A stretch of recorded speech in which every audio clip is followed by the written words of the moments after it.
Gear up, scooter fam. The new Segway Max G3 just dropped.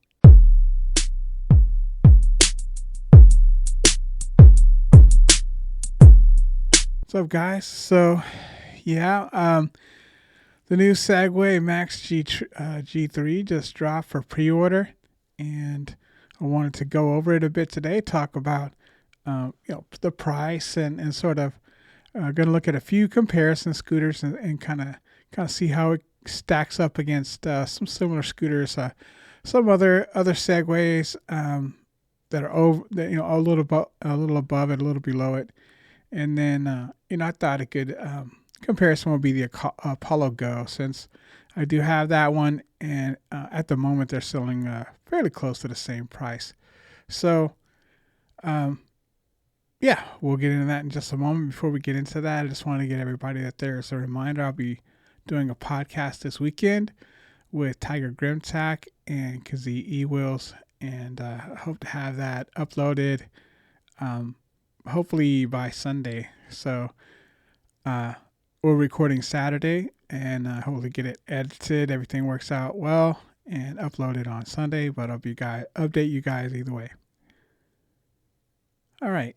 So, some quick specs of the Segway Max G3.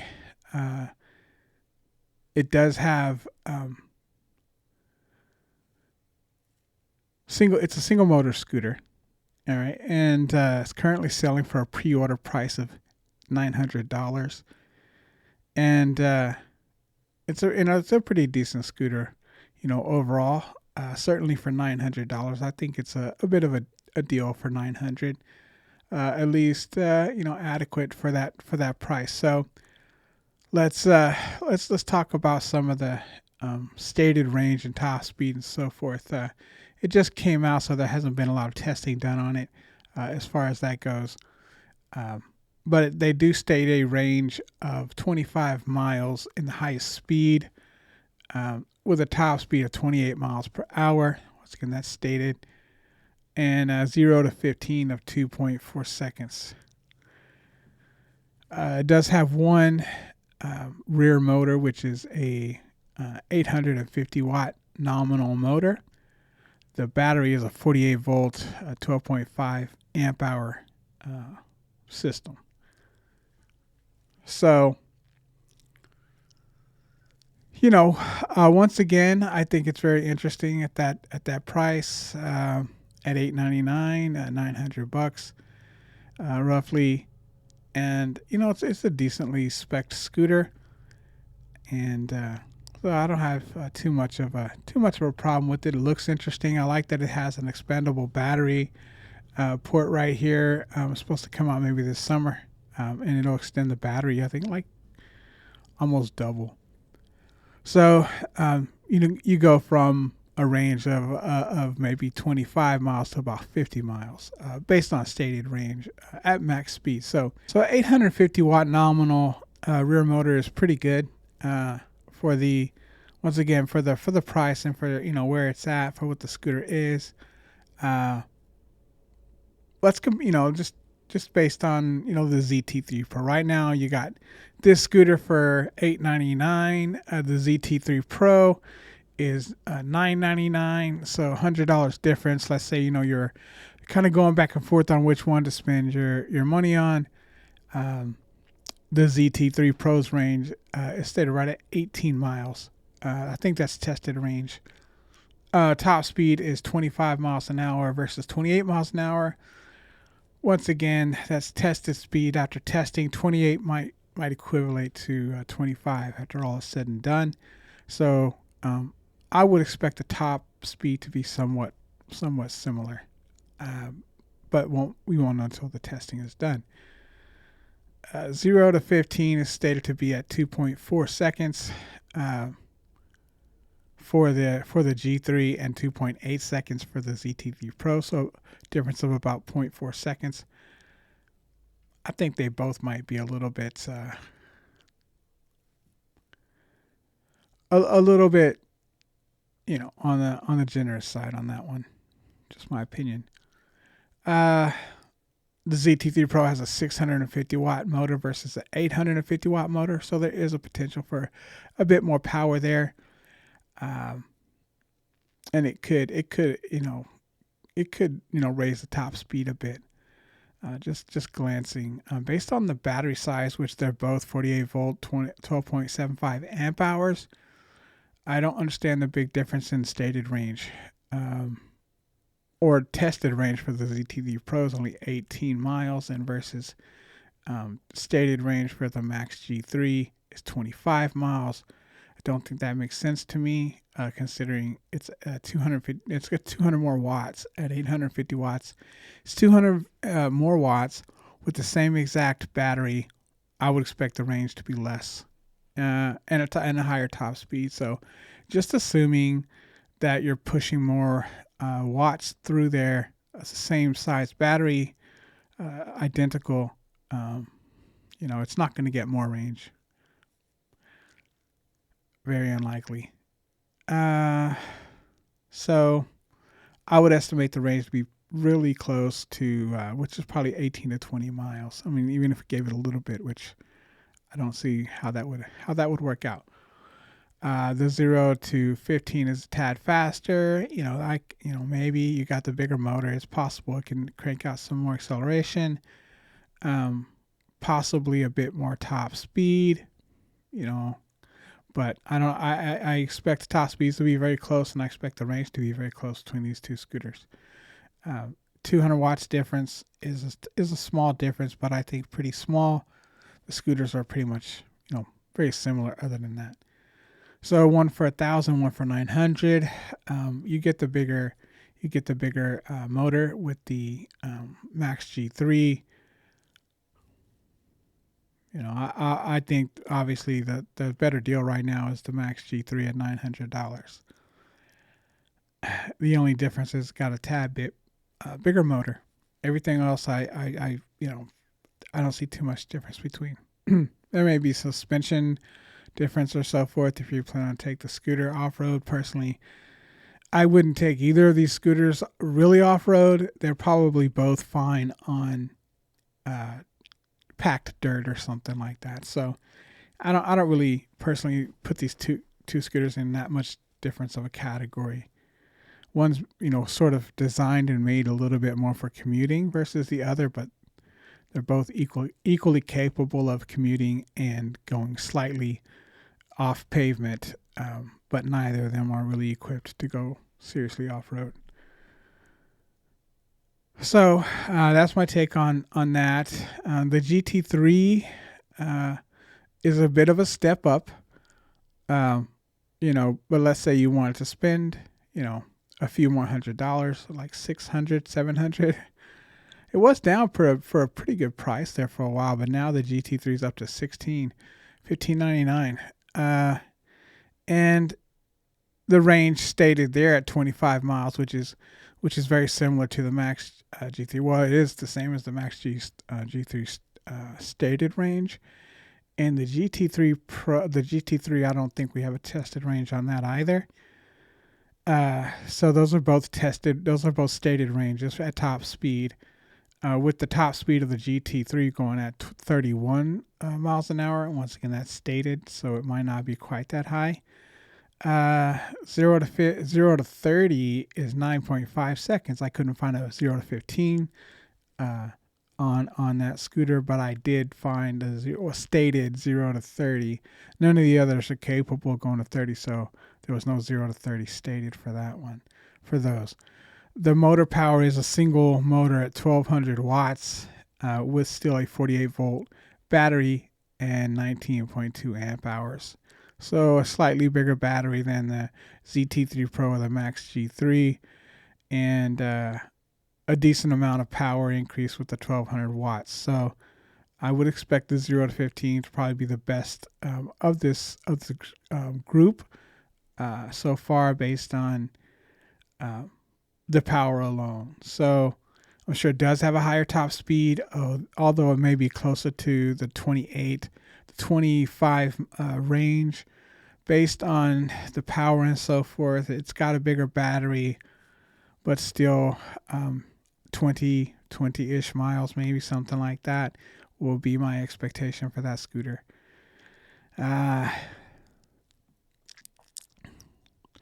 For $700, is it worth moving up to that scooter? I don't think so.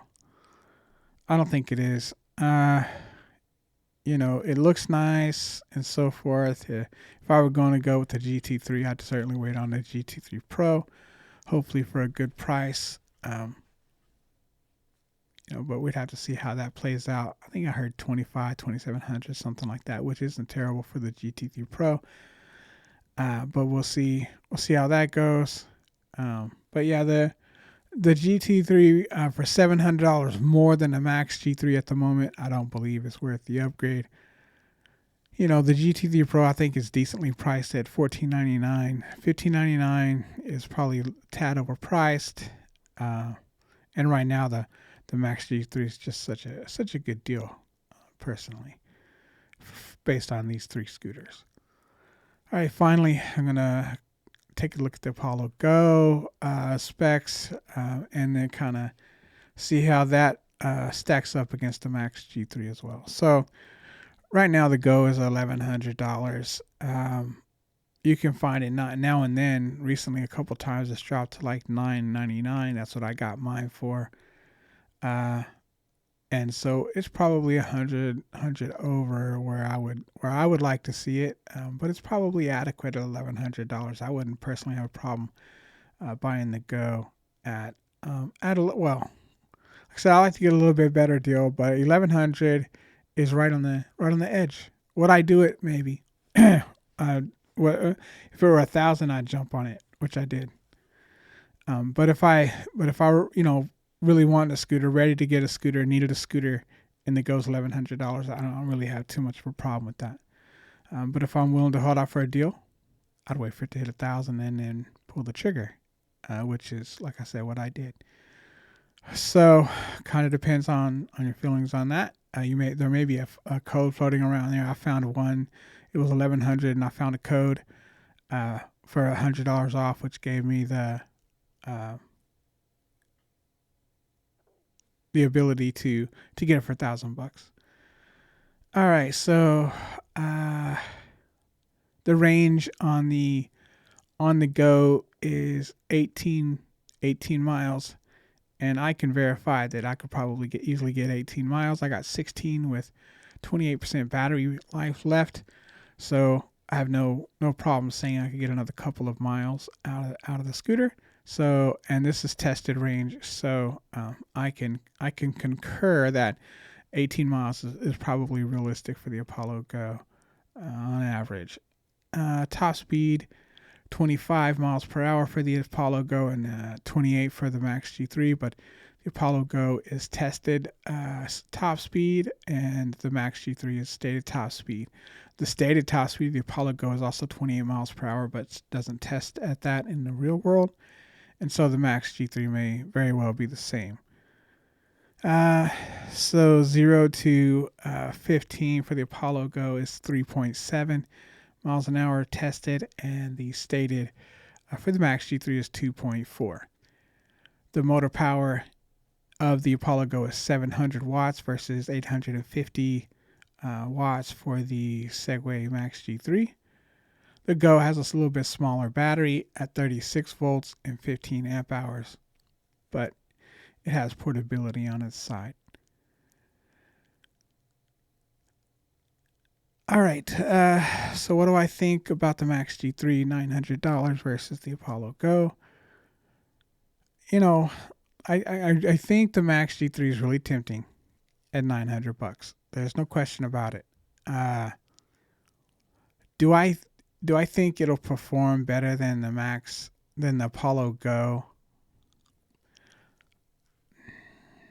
I don't think so.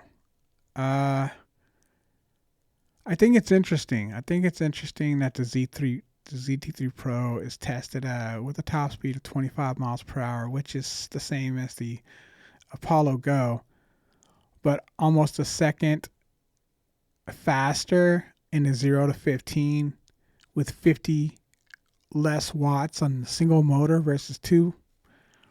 There's nothing There's nothing there that says it should do that. Now you have a little bit bigger battery at the 48-volt system, but just and maybe they maybe they did. I don't know. Uh, to me that would signify that the ZT3 Pro could beat the Apollo Go up a hill, which is hard for me to wrap my head around with a single motor and less watts. I mean, just even though you got a bigger battery, I'm not sure you're going to get more acceleration and hill climbing power out of the ZT3 Pro with a single motor setup. That's my biggest catch up. It's just the single motor thing. If I thought I could get a ZT3 Pro and it outperformed the Go on a hill with less watts on a single motor, I'd be curious, but I can't see that. So similar with the Max G3, you've got 50 more watts, but they're localized in one motor at 2.4 seconds. I mean, you blew the Apollo Go out of the water.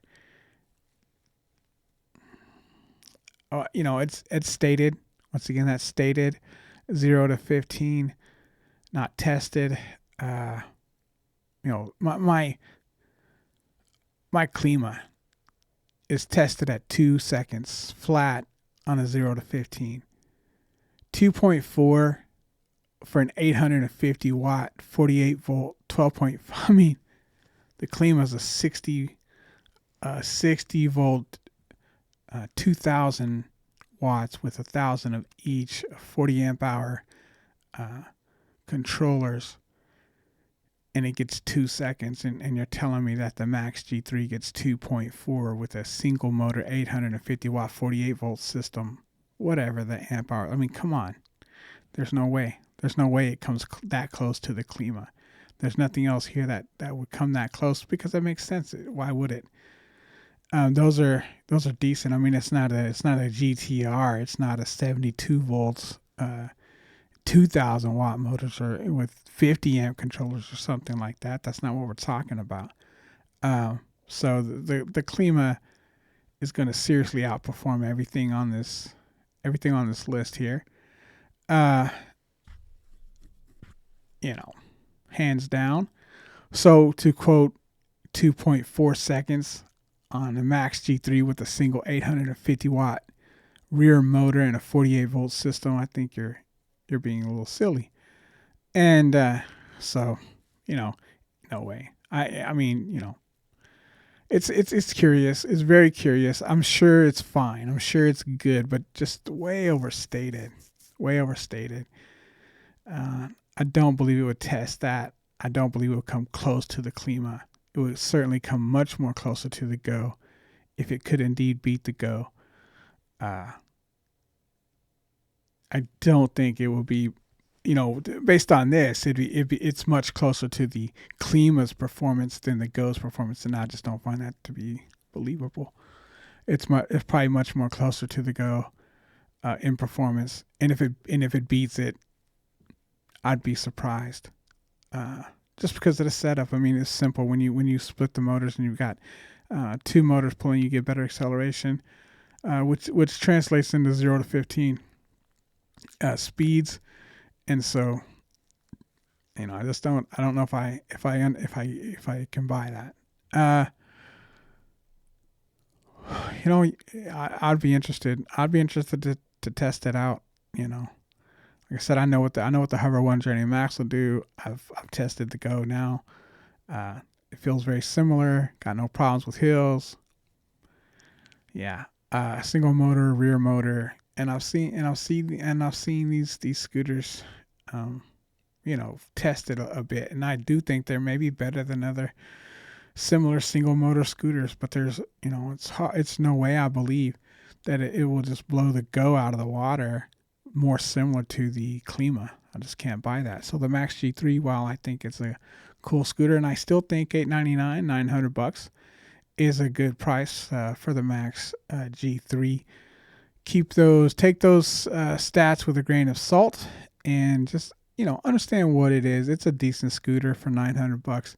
It's a lot beefier. It's got 11-inch tires. The Go's only got 9-inch tires. Both of them are tubeless, but I take the top speed with a grain of salt. It's probably very similar to the Go. The range is probably much more similar to the Go and the ZT3 Pro, based on they have the same exact battery, uh, and a difference of a couple hundred watts there. So it's not, I don't buy that it's going to get that much higher range at top speed. And the top speed, once again, being 28, it's probably a tad lower than that. So you're probably looking at a very similar top speed, a very similar range for a very similar price. Would I buy the Max G3 over the Go? Me, no. No, I'm a dual motor guy, but that taken into account, is it super tempting at $900? Yes, versus $1,100. It is tempting, but once again, me being a patient kind of person, I would probably wait for a better deal on the Go. If I wanted to pull the trigger on one versus the other right now, Apollo Go versus the Max G3 at the current prices, 1,100 versus 900. Like I said, it's almost a flip of a coin on that one. But for me, because I'm a dual motor guy, I'll probably be hesitant to take a chance on the Max G3. Although it's extremely interesting. Even me, I'm just sort of curious how it would stack up. I mean, personally, if I had to go and the Max G3, which I have no use for both of those scooters, I'm really curious how close it could come to the performance of the Go. I'd be really curious to see, how they stack up on 0 to 15 tests, range, top speed. I'm really curious. I'm almost want to test it myself, but just to see. Like, I see all these videos, and I know that it doesn't make sense some of these way these stack up. Yeah, I just don't. I'm not buying in. Not buying in. Most of the time, stepping from a single motor scooter to a dual motor scooter, there's a noticeable difference. I mean, noticeable difference. So for you to tell me that, the G3 not just is better, not just is better, not a difference of 0.2 seconds, but blows it out of the water. I have a really tough time with that one. Guys, if you enjoyed this content, you found it helpful, please like, share, and subscribe. Consider joining me on Patreon, picking up some merch, or buy me a coffee. Thanks, and happy riding.